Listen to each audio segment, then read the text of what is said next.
Bom, gente, então continuando aqui, eu vou estar falando para vocês sobre o ciclo do oxigênio. Bom, aí entra uma parte também muito importante para os seres vivos, porque a maior parte, né, ou quase todos os seres vivos são seres aeróbios, ou seja, são seres que dependem do oxigênio, né, como uma forma vital também, para poder estar usando no processo de respiração, né?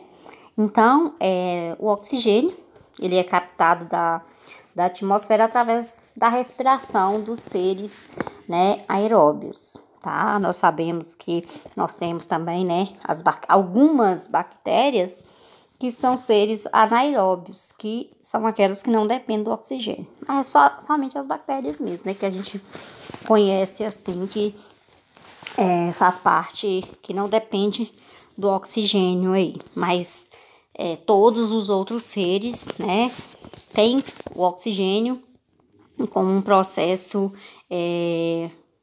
obrigatório, né? Nós dependemos do oxigênio para nossa sobrevivência.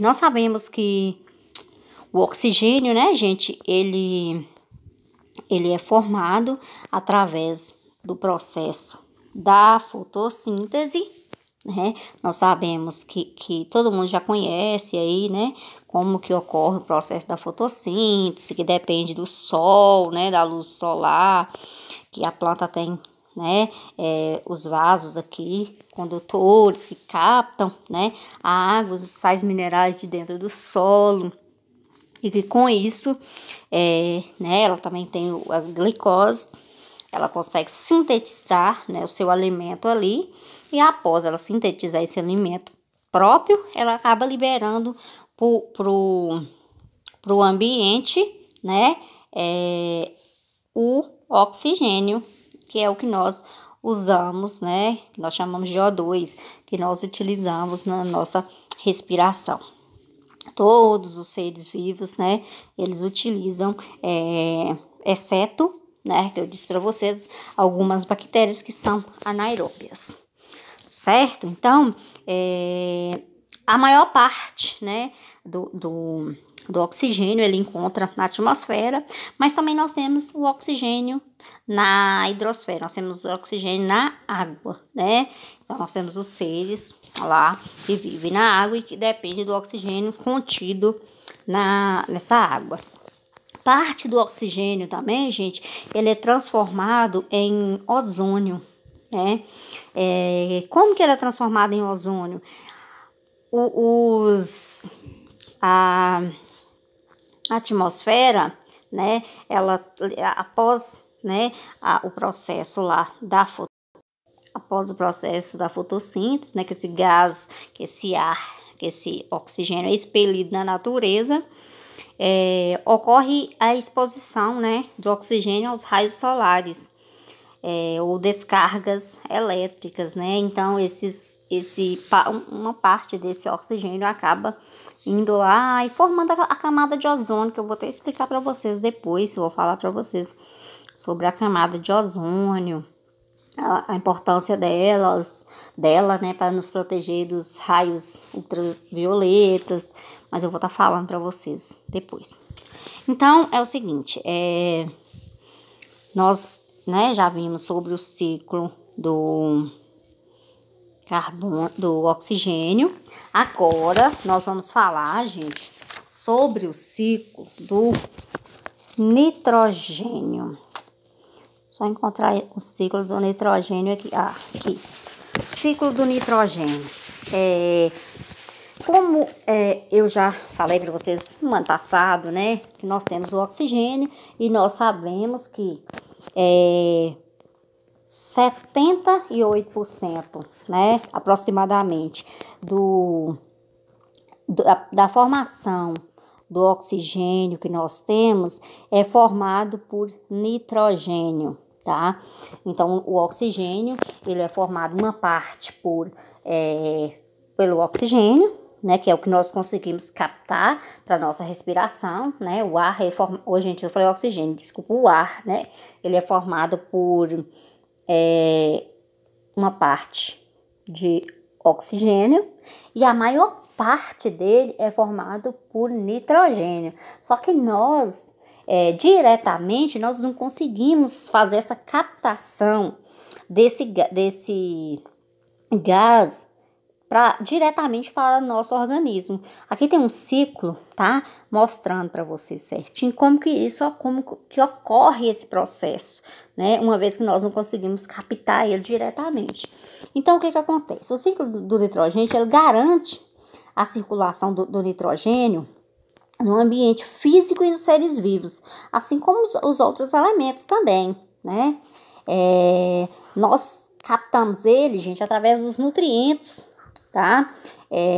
Que é fornecido, aqui tem todo um ciclo, eu vou explicar para vocês esse ciclo certinho aqui, né? E ele é utilizado por vários organismos para formar as proteínas, os ácidos nucleicos, outros componentes lá dentro da nossa célula que nós temos. Bom, aqui tem o ciclo, né, do nitrogênio. Nós não conseguimos captar ele diretamente aí no nosso organismo, não, né? Então, nós temos esse nitrogênio, ele é transformado através das bactérias, né? Aqui, ó, através das bactérias, ela consegue transformar ele em amônia, né? Consegue fazer essa transformação dele em amônia. Na sequência, essa amônia, as bactérias também que fazem isso, tá? A amônia, aqui, eu tenho a setinha certinho. A amônia, né, ela faz o processo de nitrificação, nitrificante aí. Que processo é isso? Ela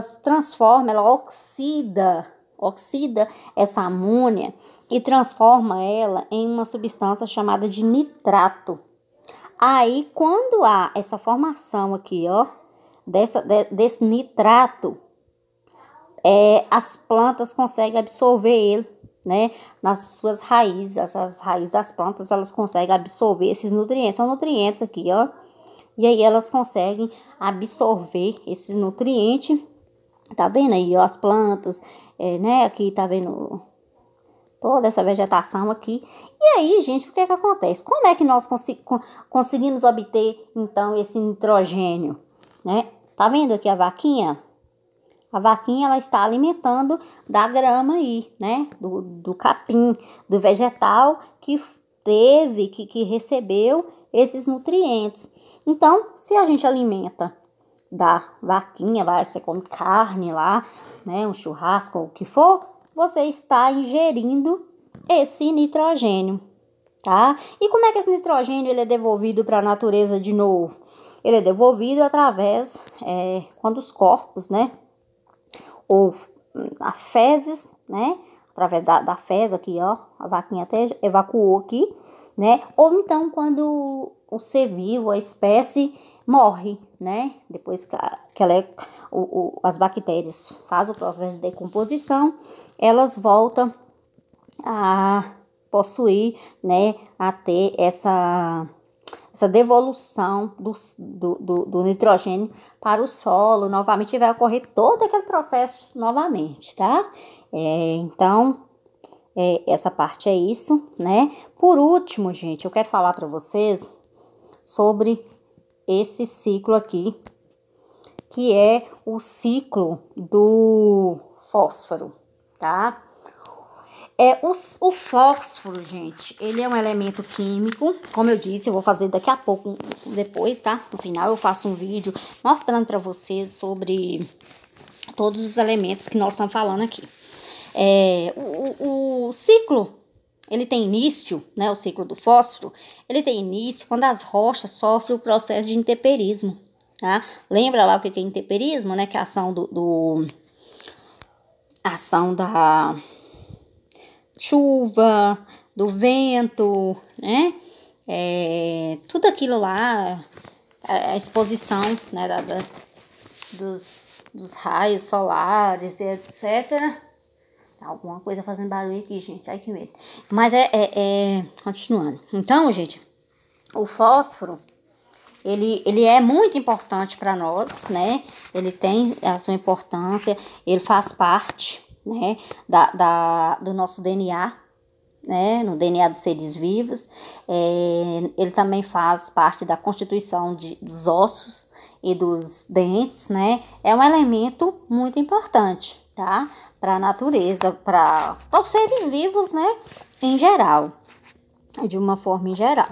Gente, nós temos dois processos dentro do ciclo do fósforo aqui, que nós chamamos de ciclo curto e ciclo longo. O que seria um ciclo curto? Um ciclo curto é quando eu tenho, por exemplo,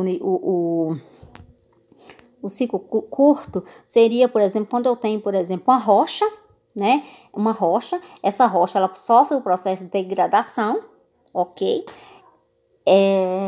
Sofreu o processo de degradação, ela vai sendo carregada pela chuva e as plantas captam né? E temos esse processo igualzinho lá ou parecido, né? Ou parecido com o ciclo do nitrogênio, né? E aí as plantas, os animais herbívoros vão alimentar e vai transferir novamente para outros seres. Isso aí nós chamamos de ciclo curto. Aí nós temos o ciclo longo. O ciclo longo, gente, é na água, na hidrosfera, né? É onde os seres, eles, após a espécie morrer, os íons, né, as partículas lá, são levadas para a água e aí, depois de um certo tempo, transmite para as algas, as algas transmitem para os peixes, aí se você vai lá e pega o peixe, você acaba captando, né, esse alimento. Então, basicamente, dessa forma, tá? Mas isso aqui é só mesmo para você estar entendendo, né, que os ciclos biogeoquímicos aí, onde nós sabemos que os elementos químicos, né, eles possuem uma importância grande para nós, tá bom? Então, é isso aí sobre os ciclos biogeoquímicos. Meu Deus, o que é isso?